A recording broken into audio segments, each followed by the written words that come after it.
ਜੇ ਸੁਖ ਚੈਨ ਦੀ ਕਰਿਆ ਕਰ ਖਿਦਮਤ ਵਾਲਦੈਨ ਦੀ, ਕਰ ਵਾਲਦੈਨ ਦੇ ਆਰਾਮ ਦਾ ਖਿਆਲ, ਜਿਨ੍ਹਾਂ ਤੈਨੂੰ ਪਾਲਿਆ ਮੁਸ਼ੱਕਤਾਂ ਦੇ ਨਾਲ, ਦਿੱਤਾ ਇਹ ਪਿਆਰ ਨਾਲ ਕੀਤੀ ਇਹ ਸੰਭਾਲ, ਜਾਜ ਦੱਸੀ ਜਿਨ੍ਹਾਂ ਤੈਨੂੰ ਰਹਿਣ ਬਹਿਣ ਦੀ ਲੋੜ ਤੈਨੂੰ ਬੰਦਿਆ ਜੇ ਸੁਖ ਚੈਨ ਦੀ, ਕਰਿਆ ਕਰ ਖਿਦਮਤ ਵਾਲਦੈਨ ਦੀ। ਤੇਰੇ ਲਈ ਮਾਂ ਤਕਲੀਫਾਂ ਸਹਿੰਦੀ ਰਹੀ, ਸਾਰੀ ਰਾਤ ਜਾਗ ਕੇ ਵਲਾਵੇਂ ਲੈਂਦੀ ਰਹੀ, ਤੈਨੂੰ ਭਾਵੇਂ ਸੁੱਕੇ ਆਪ ਗਿੱਲੇ ਪੈਂਦੀ ਰਹੀ, ਘੜੀ ਮਿਲੇ ਨਾ ਉਹਨੂੰ ਸਕੂਨ ਲੈਣ ਦੀ ਲੋੜ ਤੈਨੂੰ ਬੰਦਿਆ ਜੇ ਸੁਖ ਚੈਨ ਦੀ, ਕਰਿਆ ਕਰ ਖਿਦਮਤ ਵਾਲਦੈਨ ਦੀ।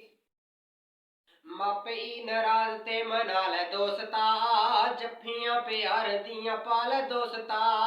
ਵਿੱਚ ਜੰਨਤਾਂ ਦੇ ਘਰ ਤੂੰ ਬਣਾ ਲੈ ਦੋਸਤਾ,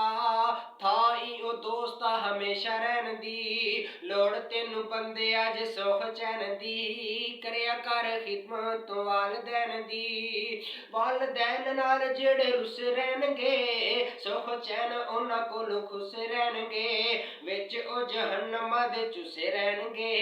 ਮਿਲੇਗੀ ਸਜ਼ਾ ਇਹ ਨਾਰਾਜ਼ ਰਹਿਣ ਦੀ ਲੋੜ ਤੈਨੂੰ ਬੰਦਿਆ ਜੇ ਸੁਖ ਚੈਨ ਦੀ, ਕਰਿਆ ਕਰ ਖਿਦਮਤ ਵਾਲਦੈਨ ਦੀ। ਇਹਨਾਂ ਅੱਗੇ ਨਜ਼ਰਾਂ ਝੁਕਾਇਆ ਕਰ ਤੂੰ, ਅੱਖਾਂ ਵਿੱਚ ਅੱਖੀਆਂ ਨਾ ਪਾਇਆ ਕਰ ਤੂੰ, ਜੀ ਜੀ ਕਹਿ ਕੇ ਬੁਲਾਇਆ ਕਰ ਤੂੰ,